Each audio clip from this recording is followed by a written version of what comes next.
gbogbo ọmọ Yorùbá káàbọ̀ níbikíbi tí ẹ bá ti lóore ọ̀fẹ́ láti máa gbọ́ mi àbí láti máa wò mí kétékété. Adémọ́lá ọmọ mi yalé lèmi ń jẹ́ màálé mi lọ́mọ Ìbàdàn lé Olúyọ̀lé ìlú Ògúnmọ́lá olódògbò kẹrí lójú ogun ọbọ̀ sokoto kẹ̀mbẹ̀rẹ̀ bí ìjà. Èmi lọ́mọ agbọ́ kẹ́kẹ́ ogun mọ́sà ọmọ agbọ́ yàyà máyà ṣáájú ohun gbogbo kí Olúwa kó bùkún orílẹ̀-èdè mi. Orílẹ̀-èdè wo là ń sọ̀rọ̀ nípa ẹ̀? À ń sọ̀rọ̀ nípa orílẹ̀-èdè olómìnira ìran Yorùbá tí mo sì nígbàgbọ́ wípé Ọlọ́run Olódùmarè á ṣe kíni á gbà fún wa. Mo kẹ́yìn àlèwúlà mọ́ wàrà sátìlẹ̀ hàmìyà ẹ̀ ẹ̀yin àfa Ọlọ́run tó hàn àtẹ̀yí tó pamọ́ mokadam shehuk àfa àkọ́mọ lẹ́sìn àfa àkọ́mọ níkẹwà àfa oníwàásí pẹ̀lú gbogbo mùsùlùmí. Mo kí yín pé assalamu alaikum rahmatulahi ta'ala wa barakatuhu. Mo wá kẹ́yìn ìyá mi bàbá mi ẹ̀gbọ́n mi àbúrò mi nínú ẹ̀sìn kìrìsìtẹ́nì Reverend Bishop nínú ìjọ àgùdà ìjọ mímọ́ ìjọ onírìbọmi kérúbù and seraphim celestial. Mo kí yín pé àlàáfíà Ọlọ́run kó máa bẹ pẹ̀lú yín àti gbogbo mọ̀lẹ́bí yín pátápátá. Mo wá kẹ́yìn ẹlẹ́sìn kẹ̀sìn kan mo kẹ́yìn ẹlẹ́sìn àbáláyé ẹ̀yin bàbá mi ìyá mi nínú ẹ̀sìn àbáláyé. Mo kí yín wípé ewé á máa jẹ́ egbò á máa jẹ́ ẹ̀ ní ṣe ewé já ẹ̀ ní ṣe egbò wà àlùbáríkà àwọn tó lódùmarè tó kólé ayé lé lọ́wọ́. Mo wá sì bẹ̀yìn ìyá mi abọ̀já gbọ̀rọ̀gbọ̀rọ̀ ẹ̀yin abiyamọ tí dúró tọmọtọmọ yìí fi ṣubú ẹ̀yin abiyamọ tí gbárùkù tọmọtọmọ yìí fi ṣìṣe àdó mẹ́ta báyìí lẹ́ẹ̀dọ́ ẹ̀yin ìyá mi ọ̀kan fọ́ ọ̀kan nù ẹ̀ ń fi kan ṣoré kiri èyí tá a fi ń ṣoré kiri ẹ fi ṣàwa ọmọ Yorùbá ẹ fi ṣe wá lóore owó ẹ fi ṣe wá lóore ọlá ẹ fi ṣe wá lóore àìkú tí í ṣe baálé ọrọ̀ tó rẹ́yìn làgbà gbanigbani. Mo wá ṣèbà orí tó kún tí ò níná ìbà ọjà tó kún tí ò lérò ìbà oko tó pọ̀ jaburata tí ò nírúgbìn. Ẹ̀yin àgbà gbanigbani mo ṣèbà yín o. Mo kí gbogbo gómìnà ilẹ̀ Yorùbá pátápátá látòrí gọ́vnà Abíọ́dún Olúwaṣèyí Mákindé gọ́vnà Dàpọ̀ Abíọ́dún gọ́vnà Lucky Ayédatiwa gọ́vnà Abíọ́dún Oyèbánjí gọ́vnà Adémọ́lá Adélékè gọ́vnà Babájídé Sanwó-Olú. Mo kí yín pé a kú ìlú. Mo wá kí kábíyèsí Ọ̀nìrìṣà jẹgbẹ̀nẹ̀bí àti àkún aláṣọ àlà funfun gbọ̀ jájá fìdí ọ̀tẹ̀ janlẹ̀ ọba Babátúndé ẹni ìtàn Adéyẹyè Ògúnwùsì Ọ̀jẹ́jẹ́ the second. Mo fi yín kí kábíyèsí ọba Akíìmù Abímbọ́lá Ọ̀wọ́adé Aláàfin Ọ̀yọ́ ikú bàbá yèyé. Mo wá tún fi yín kí bàbá tèmi Olúbàdàn ilẹ̀ Ìbàdàn ọba Owólabí Ọlákùlẹ́yìn Ìgè Akínlóye the first. Bàbá mo kí yín. Mo wá tara ṣàṣà mo kí bàbá mi Professor Banji Akíntóyè alànà fún gbogbo ìran Yorùbá pátápátá. Bàbá mo kí yín o ká gbà yín ọ̀dàlẹ̀ ká túbọ̀ róòrùn yín sáṣọ pẹ́pẹ́pẹ́. Mo wá tara ṣàṣà mo kí èjìká tí ọ̀já sọ bọ́ lọ́rùn ẹni májàsọ́lá àdìsá ó máa dé ẹ mọ́ àkùkọ gàgàrà tó gorí àpáta lọ rèé létéńté ojú tó lé ojú tó ko olówó orí ọkọ tó yọ̀ sí ọkọ Adérọ́pò bàbá Michael bàbá Yọ̀mídé bàbá Ronaldo bàbá Àṣàbí Ìgbòho mọ̀rẹ́ ọmọ alágbàdo òde ọmọ ládéládé ládé Aláàfin Ọ̀ládé adé orí aládékún la gbà fáláàfin máyàsọ́lá àdìsá. Bàbá mo kí yín o. Mo wá kí gbogbo ọmọ Yorùbá pátápátá ní Kwara bẹ́ẹ̀ mo kí gbogbo ọmọ Yorùbá ní Kogi mo kí gbogbo ọmọ Yorùbá ní Delta wípé a kú ojú ọjọ́. Kí ló mú mi wóde? Mo mọ̀ pé gbogbo ẹ̀yin ọmọ Yorùbá náà lẹ́ẹ̀tì mọ́ gbọ́n tó ṣẹlẹ̀ ní ìpínlẹ̀ Èkìtì níbi tí àwọn aráabí tá a ti ń sọ̀rọ̀ nípa wọn láti bí ọjọ́ bíi mélòó kan sẹ́yìn lórí ọ̀rọ̀ Sharia court. Tẹ́mi sì nígbàgbọ́ wípé pẹ̀lú gbogbo ariwo tá a ké pẹ̀lú gbogbo ìdí rẹ̀ bẹ́ẹ̀ wá sí ẹ̀yin àgbààgbà ńlẹ̀ kóòtù òjíire wípé ó yẹ kó sèso rere gẹ́gẹ́ bí tìpínlẹ̀ Ọ̀yọ́ ṣe èso rere tá a jẹ́ wọn ríru rẹ̀ lunch ní Ọ̀yọ́ Aláàfin. Àmọ́ jẹ́ nǹkan tó bani nínú jẹ́ ó jẹ́ nǹkan àtìjú wípé ìpínlẹ̀ Èkìtì ìpínlẹ̀ tá a mọ̀ sí ìpínlẹ̀ tí ó ti fẹ́ẹ́ jẹ́ pé bẹ́ẹ̀ ni ọ̀mọ̀wé pọ̀ sí jù ìpínlẹ̀ Èkìtì la gbàgbọ́ wípé ó kàwé jù tá a bá ń sọ̀rọ̀ nípa ẹ̀kọ́. Ó ṣe ní láàánú wípé ibẹ̀ náà ni àwọn aráabí ti wá kọ́kọ́ lọ́ǹchì Sharia court wọn léyìí tí wọn ò sì fi bò tí wọ́n bọ́ta gbangba láti máa ṣe ìdájọ́. Ààrẹ Ọ̀nà Kakanfò Ààrẹ Gani Adams, ẹ rí i pé mò ń pariwo ẹ̀ kì í ṣe pé ariwo tá à ń pa lé Ààrẹ Gani Adams lórí, kì í ṣe pé a fi ń bà wọ́n lórúkọ jẹ́, bẹ́ẹ̀ kì í sì ṣe pé láti tàbùkù àpèrè Ààrẹ Ọ̀nà Kakanfò bí ó jẹ́ wípé olóyè Sunday Igboho ṣàòsí ńlé ẹ̀yin la tó ń wò kọ́ yẹ kẹ́ ẹ lè pàṣẹ, ó yẹ kẹ́ ẹ lè gbé ìgbésẹ̀, àmẹ́yìn náà dákẹ́, gbogbo yín ẹ̀ sọ̀rọ̀. Gọ́vnà Abíọ́dún Oyèbánjí tó jẹ́ gómìnà ìpínlẹ̀ Èkìtì, à ń rọ̀ yín ni o, torí pé kò ní dáa kó jẹ́ wípé ìpínlẹ̀ Èkìtì ní họ́wùhọ́wù ti wá bẹ́ẹ̀lẹ̀, kò ní dáa. Ẹ̀yin ọmọ Yorùbá, ó mà ṣe o, bá lè ẹni bá jalè ó ṣe là á wí. Àwa ń tẹ́rí ọ̀pọ̀ ọgbà tá a bá ń sọ àmọ́ ní àjagun ni kíní kan àwo kan ká lè gba orílẹ̀-èdè tiwa tí ṣe orílẹ̀-èdè Yorùbá nation. But it's so just unfortunate wípé àwọn ará bíi technically wọ́n ń bá wa jagun abẹ́nú, ogun abẹ́lé tá a sì fura. Mi ní parọ́ fún yín, ìlérò wípé ìpínlẹ̀ Èkìtì, torí tá a bá ń sọ nípa ìlú tó gbé Yorùbá nation rù, a máa sọ̀rọ̀ nípa ìpínlẹ̀ Èkìtì pẹ̀lú ìpínlẹ̀ Ondo. Èéṣe tó wá ṣe wípé ìpínlẹ̀ Èkìtì ni wọ́n ti wá gbé lọ́ǹchì Sharia court. Ìlú bàbá wa Professor Banji Akintoye sẹ́ẹ̀rí pábùkù lọ jẹ́ fún wa. Ìdá Ondo ni bàbá o, àbẹ́kìtì ni bàbá. Èkìtì àtòǹdó nǹkan kan náà ni o. Ìntọ́ bá Èkìtì á bá Ondo, torí àjọ wọnú ara wọn ni. Bí ọ̀rọ̀ ìpínlẹ̀ Ọ̀ṣun àti Ìbàdàn ni. Ìntọ́ bá dé bójú ó di dandan kó dé bá mú ìlọ̀rọ̀ ìpínlẹ̀ Èkìtì àti ìpínlẹ̀ Ondo. Àwa wá sùn tẹ́tẹ́rẹ́, abẹ́ ẹ̀ tí ì rí, ẹ jẹ́ n fi fọ́tò rẹ̀ hàn yín, kó má di wípé bóyá à ń mọ̀mú ló mú, tàbí èèyàn kàn wá wí ọ̀rọ̀ tí ó yẹ kéèyàn ó wí lèèyàn kàn wá gbé ta. Òun rèé. Published today by Sahara reporter. Ṣé ẹ ti rí ẹ̀rí hàn? Sahara reporter kọ wípé Sharia panel hold first public sitting in Ekiti state resolves marriage dispute. Ẹ̀yin náà wo nǹkan? Ìpínlẹ̀ Èkìtì, ààyè gbà wọ́n débi wípé ìgbẹ́jọ́ tẹ̀ ẹ́ wájú lónìí, wọ́n bẹ̀rẹ̀ ìgbẹ́jọ́ lórí ọ̀rọ̀ ìgbéyàwó láàrin mùsùlùmí sí mùsùlùmí. Kì í ṣe wípé wọ́n gbé kọ́ọ̀tì wọn àbí wọ́n ṣe kọ́ọ̀tì gẹ́gẹ́ ní ndòran Yorùbá, bí ó ṣe wípé ẹ̀kọ́ ẹlẹ́kọ̀ọ́ ni. Ẹ̀kọ́ ẹlẹ́kọ̀ọ́ ni ẹ̀gbà ẹlẹ́gbà, ìntẹ́ ẹgbà ń lu tiyín, tẹ́ ẹgbà ní òkè ọya, àwa ò gbà ń bí.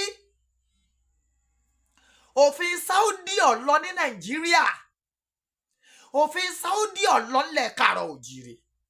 Kí ló wá dé?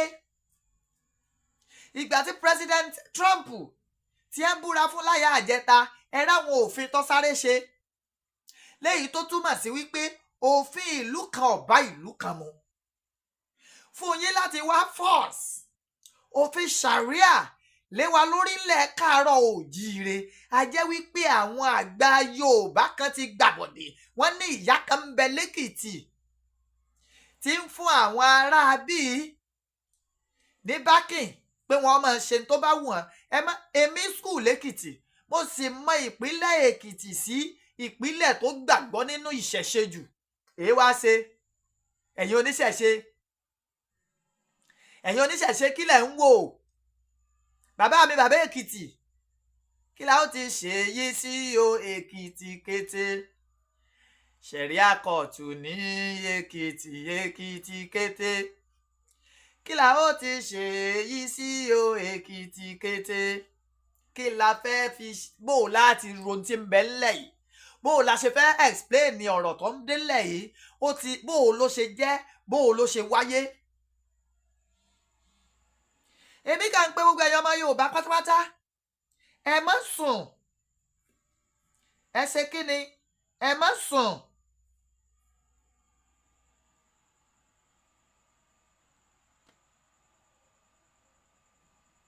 ó ní Professor Isaac Akintola tó jẹ́ Executive Director of Muslim Rights Concern MURIC, an Islamic rights organization, saying the inaugural sitting of the Sharia panel was held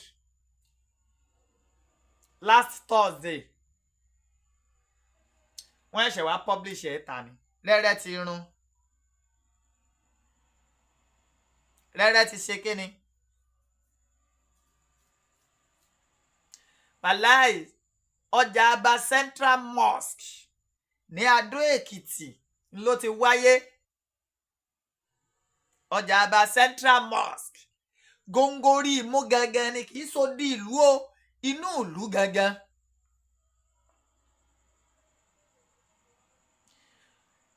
ẹni tó ẹ̀dì panel yẹn Sharia court yẹn ó ní Imam Abdullahi Abdulmutalib.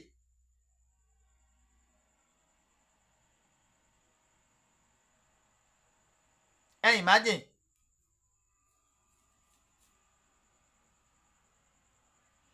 ẹ rí báyìí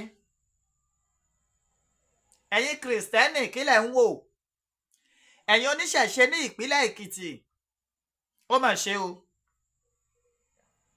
tó bá wá yá àwa wá ní wá tí ọ̀sọ́nù kí lóòótọ́ ẹ̀yin bàbá wa ń gbìyànjú àmọ́ ìgbìyànjú yín yóò tó. kọ̀sẹ́ni tí ó gbèjà wa àwa lágbèjà ara wa o. tẹ́ ẹ bá jẹ́ kí Sharia court kó stand ní ìpínlẹ̀ Èkìtì àánú yín ṣe mí tèmi sí Ọlọ́run torí wípé ẹ ti rà lẹ́gbẹ̀ẹ́. àwọn nǹkan tí ò tó nǹkan this is their tactical way of capturing the old Western state the whole Southwest. wọ́n ṣe lọ launch ẹ̀ nílẹ̀ Ìgbò kò ṣe ṣẹlẹ̀ nílẹ̀ Ìgbò ìgbà tí wọ́n mọ̀ páwa Yorùbá agbàgbàkúgbà pọ̀. àwa Yorùbá ìgbàkúgbà ó mọ̀ wá láàpọ̀. Ìgbò náà ti lè gbé jókòó nílẹ̀ Ìgbò káàmọ́ wọn ò ní fọ́gá orí wọn dànù. níbo náà ti lè gbé jókòó a dẹ̀ ń sọ fún yín and you don't want to take to it. Olúwo àti àbúrò rẹ̀ àbí sẹ́gbọ́n rẹ̀ ni tí wọ́n jọ fira wọn joyè yẹn àwọn lẹ́rìn to destabilize Yorùbá land. àwọn lẹ́rìn to Islamize Yorùbá state. ẹ̀ẹ́dẹ̀fẹ́ gbọ́ ẹ̀ ń kọtí pàlàbà bí ìyá rẹ̀ bá délẹ̀ tán ẹ̀yin lẹ́jẹ̀ èyí tó pọ̀ ń bẹ o ẹ̀yin mẹ̀kúnnù àwa mẹ̀kúnnù láà jẹ èyí tó pọ̀ jù ń bẹ. Sharia law kì í mólówó àwa mẹ̀kúnnù ìní ò mú ọ̀nà tí wọ́n ì máa dọ́gbọ́n tí wọ́n capture wa ni. àkọ́kọ́ mùsùlùmí ò ní lè fẹ́ kìrìsìtẹ́nì ẹ ṣèyẹn léní ẹ kọ́kọ́ ṣèyẹn léní ìtàn gbé bọ̀ wá fún wa nìyẹn. gbogbo ẹ̀yin àfáà tẹ́ ẹ jẹ́ àfáà gidi Sheikh Sulaiman Farouk ẹ̀yin bàbá lágége gbogbo yín ẹ pè mọ̀ pọ̀ ẹ má jogun ńlẹ̀ ẹ má jogun ọ wáyé ńlẹ̀ Yorùbá. ẹ pe àwọn tí ń bẹ lábẹ́ àwọn ètò ránran yìí ẹ tí ń bẹ lábẹ́ Sharia court tàbí kí wọ́n pè yìí kí ẹ lọ rè dẹ́kun ẹ̀.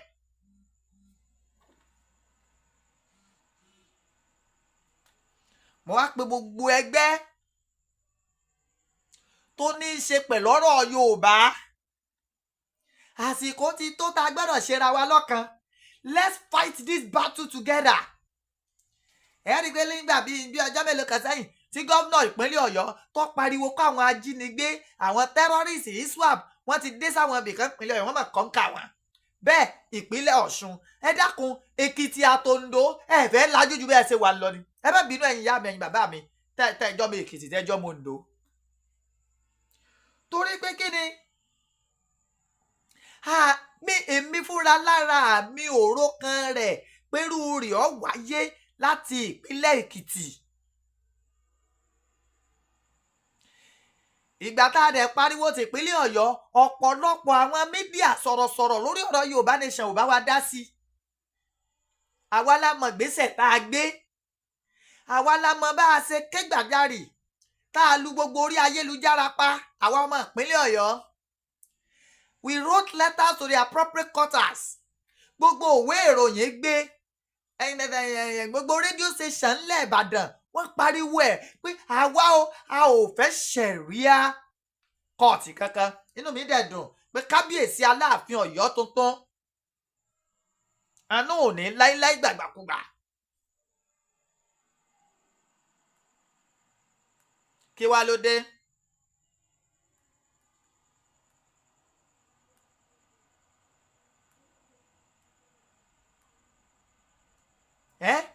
bó wa lẹ ṣe ranjú lẹ̀ wọ́n láì ranjú lẹ̀ kí tàlùbọ̀ ó kò wọ́ ni. Èkìtì ẹ ti ranjú lẹ̀ tàlùbọ̀ ti kó wọ́ ó ti kó wọ́ o. bó lẹ fẹ́ ṣe? níbo lẹ fẹ́ gbà? ọ̀nà wo lẹ fẹ́ gbà jàbọ́ lórí ogun tó ti wọlé tọ̀ wáyé? Èkìtì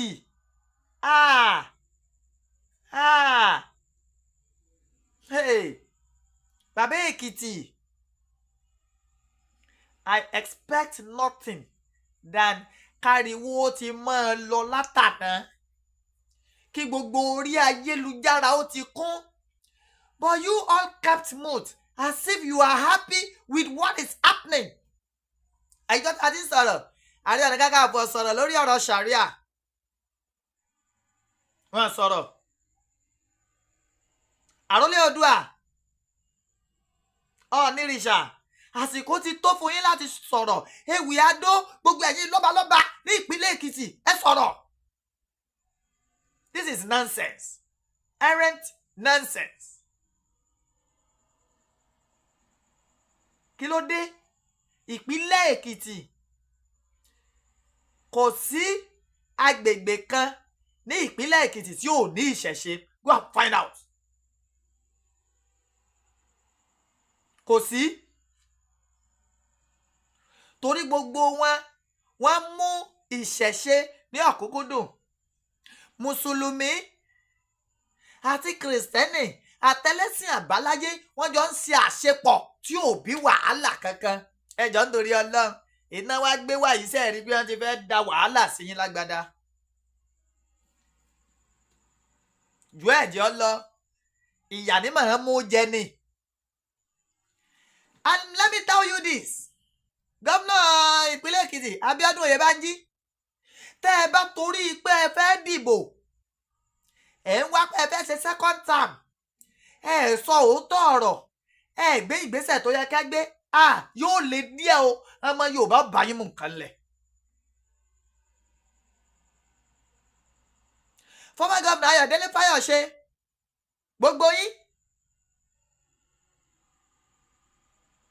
gbogbo yín pátápátá tẹ́ ẹ̀ bá wá nǹkan ṣe sí ọ̀rọ̀ yìí a jẹ́ pé fúnra ara gbogbo yín lẹ fẹ́ kulẹ̀ scatter everything.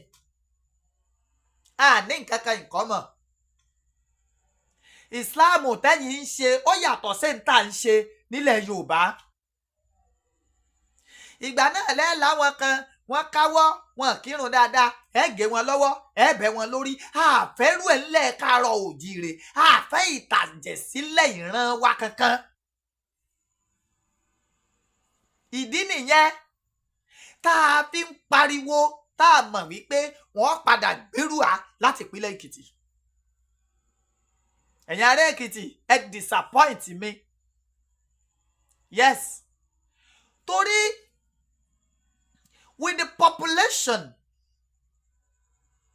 àwọn tó pàdé olóyè Sunday Ìgbòho Òòṣà ní ìpínlẹ̀ Èkìtì ní ìgbà tá a wá ṣe ìpolongo pé ìran Yorùbá fẹ́ dá dúró, ìran Yorùbá fẹ́ ní òmìnira, expect pé kírù nǹkan báyìí tó wá ṣẹlẹ̀ ní góńgórí imú gbogbo yín débi pé wọ́n wá jókòó conveniently wọ́n ń ṣègbẹ́jọ́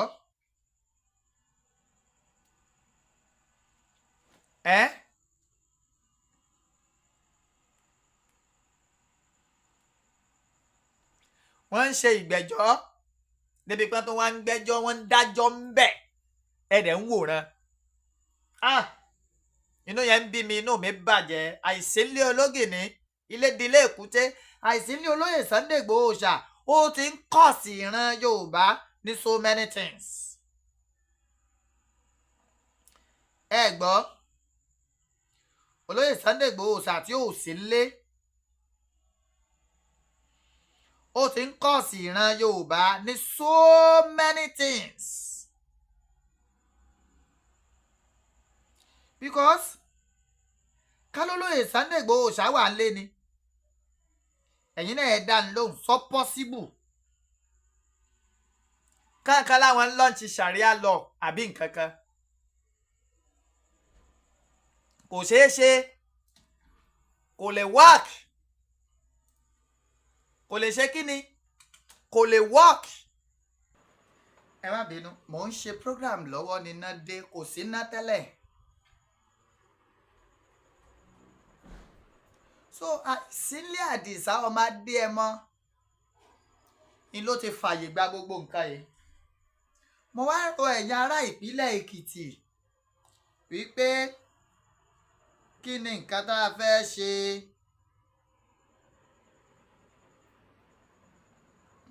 wọ́n tún ti múná yẹn lọ padà. ẹ gbọ́ kí la fẹ́ ṣe. orin wo là á kọ sí gbẹ̀du ọ̀rọ̀ yìí. olóyè Sunday Igboho Òòṣà ò sí ńlé, gbogbo nǹkan ti rí bó ti rí, kí lọ̀nà àbáyọ. tẹ bá wò báyìí tẹ́ ẹ̀ ṣe nǹkan kan tí Fúlàní fi gba gbogbo ilẹ̀ lọ, tẹ́ ẹ̀ rí nǹkan kan ṣe sí i, yóò mà le díẹ̀, yóò ṣe kíni, yóò le díẹ̀ o. torí wípé Sharia law ẹ wo ìmọ̀ ni mo fẹ́ sọ mọ́ ẹ̀yin ọmọ Yorùbá, ẹ má sùn, ẹ jí, ẹ ṣe kíni, ẹ má sùn, ẹ jí. tẹ bá ń gbọ́ jí má sùn ìlọ̀rọ̀ tí ń bẹ ńlẹ̀ yìí. ẹ jẹ́ gbogbo wa bẹ̀rẹ̀ sí ní pariwo, gbogbo ẹ̀yin ọ̀dọ́ ìpínlẹ̀ Èkìtì ẹ jáde, ẹ fọhùn, ẹ sọ̀rọ̀ lórí tí ń bẹ ńlẹ̀ yìí. ẹ sọ̀rọ̀ o. ó ń bọ̀ àwọn làádẹ́ẹ̀dẹ́, àwọn nìkan kọ́ o. à ń mú ojú náà báyìí, à ń mójú tó o. torí náà ńkọ́ ẹ sọ̀rọ̀ lórí kinní yìí, ẹ sọ̀rọ̀. ẹ jẹ́ àmọ́dó tá a da ọ̀run ńlá sí lórí ọ̀rọ̀ yìí o. kò gbọ́dọ̀ máa lọ báyìí, torí tó bá lọ báyìí ó léwu o. ó ṣe kíni, ó léwu gidigidi gan ni. mo sọ yìí mo dúró náà o, torí àsọjù ọ̀rọ̀ ní díjà lẹ̀. àmọ́ ìwọ̀nba tí mo ti sọ yìí mo mọ̀ ó ti yé gbogbo àwọn tá a fẹ́ wọn gbọ́. ẹ lọ ṣàtúnṣe o. Sharia law ò gbọ́dọ̀ dúró ní ìpínlẹ̀ Èkìtì. gbogbo ẹ̀yin ojúlówó ọmọ Èkìtì, Sharia law kò gbọ́dọ̀ dúró, Sharia court ò gbọ́dọ̀ dúró nípínlẹ̀ Èkìtì. Ọlọ́run á ràn wá lọ́wọ́ o. ọ̀nà tá a bá fẹ́ gbà ṣe ẹ̀yin ọ̀jọ̀gbọ́n lẹ́pọ̀ lẹ́kìtì èé ṣe. inú mi bàjẹ́. 09036371643 09036371643 àtìlẹ́yìn yín, ìkúnlọ́wọ́ yín, ẹ má gbàgbé, ẹ má ṣe fún wa. Olódùmarè á máa ràn yín lọ́wọ́. ẹ̀yin tẹ́ ń kún wa lọ́wọ́ lórí dátà, lórí nǹkan ọ̀kan, lágbára lọ́wọ́ Ọlọ́run. àbùdí báyìí ń tolókun, àbùdí ń tọlọ́sà, àpò sásàmùra ò gbẹ̀rí, àpò yín ò ní gbẹ. mo kí gbogbo ọmọ Yorùbá lẹ́ẹ̀kan sí o, wípé ẹ má jẹ́ á sùn, ẹ má jẹ́ á wararo. bí nǹkan ṣe ń lọ yìí, àfi àmójútó. Yorùbá nation is a must. Yes, is a must. a gbọ́dọ̀ gbà á. àmọ́ ẹ jẹ́ á ṣọ́ra. bí kò lè ọ̀pá ni tòde ò lè pa ní o. Yorùbá kan wà, Yorùbá kan ṣe kéne, Yorùbá kan wà tí ń fún àwọn ará bíi látìlẹ́yìn. mo sọ yìí, mo dúró náà sọ́jú ọ̀rọ̀ ní díjàlẹ̀. Adémọ́lá ọmọ omíyalé lèmi ń jẹ́, èmi lọ́mọ Ìbàdàn ní Olúyọ̀lé ìlú Ògúnmọ́lá olódògbò kẹrin lójú ogun ọbọ̀ ṣòkòtò kẹbẹ̀rẹ̀ bí ìjà. ẹ wò ó, k'Olódùmarè ó fojú mọ́ wa. ó dàbọ̀.